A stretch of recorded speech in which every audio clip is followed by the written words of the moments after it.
Hi guys, అసలు matter ఏంటంటే మేమైతే చాలా డేస్ తర్వాత మా ఫ్రెండ్ని కలవడానికి వెళ్ళామని చెప్పాం కదా. సో కూర్చొని అయితే మాట్లాడుకుంటున్నాం అనమాట. ఆ రోజు అంతా మాట్లాడుకున్నా కూడా మాకు మాటలు అయితే చాలానే మిగిలిపోయాయి. నైట్ కూడా 3 వరకు మాట్లాడుకున్నాము. ఆ వీడియో కూడా అప్లోడ్ చేస్తాను. నాకు అసలు హాస్టల్ డేస్ మెమరీస్ అన్నీ గుర్తొచ్చాయి. వీళ్ళిద్దరూ నాకు బ్యాక్ బోన్‌లా అనమాట.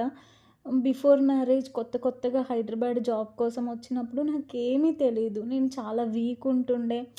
నాకసలు ప్రాపర్‌గా ఏది రాదనమాట. These 2 are very, very, very helped me a lot అనమాట. వీళ్ళిద్దరూ నన్ను చాలా చాలా బాగా చూసుకున్నారు. ఇన్‌ఫాక్ట్ మా అమ్మలాగా చూసుకున్నారు. నాకు ఎళ్లి ఇప్పుడు ఆ డేస్ అన్నీ గుర్తొస్తున్నాయి వాళ్ళతోటి టైమ్ స్పెండ్ చేస్తున్నప్పుడు. మ్యారేజ్ అయిపోయిన తర్వాత చాలా రెస్పాన్సిబిలిటీస్ ఉంటాయి గైస్. బట్ ఇలా కలిసినప్పుడు మనం చాలా చిన్న పిల్లల్లా మారిపోతాము. బ్యాక్ డేస్ అన్నీ గుర్తొస్తాయి. మన అల్లరి, మనం చేసిన పనులు, మన వీకెండ్స్.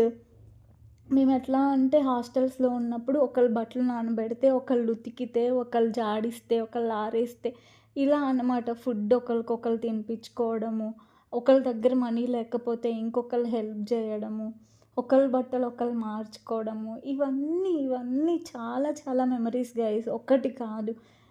నేనైతే చెప్తాను, ఇలాంటి ఫ్రెండ్స్ అయితే అందరి లైఫ్‌లో ఉండాలి గైస్. ఎంత ఎంత హీల్ చేస్తాయంటే ఇలాంటి ఫ్రెండ్‌షిప్. నాట్ ఓన్లీ స్ట్రెంత్ అనమాట. ఉండాలి. మనం ఏదైనా బాధొచ్చినా, సంతోషమొచ్చినా షేర్ చేసుకోవడానికి మనకి వీళ్ళున్నారు. ఇన్‌ఫాక్ట్ రిలేటివ్స్ కూడా పనికిరారు గైస్ ఫ్రెండ్స్ ముందు. ఏ హెల్ప్ అయినా మేమున్నామని వచ్చి చేస్తారు. నాకైతే ఐయామ్ ట్రూలీ బ్లెస్డ్. నాకెందుకో మీకు షేర్ చేసుకోవాలనిపించింది. మీ లైఫ్‌లో కూడా ఇలాంటి వాళ్ళు ఉంటుంటే కమెంట్ చేయండి గైస్. ఓకే. Bye guys. ఇవాల్టికింతే.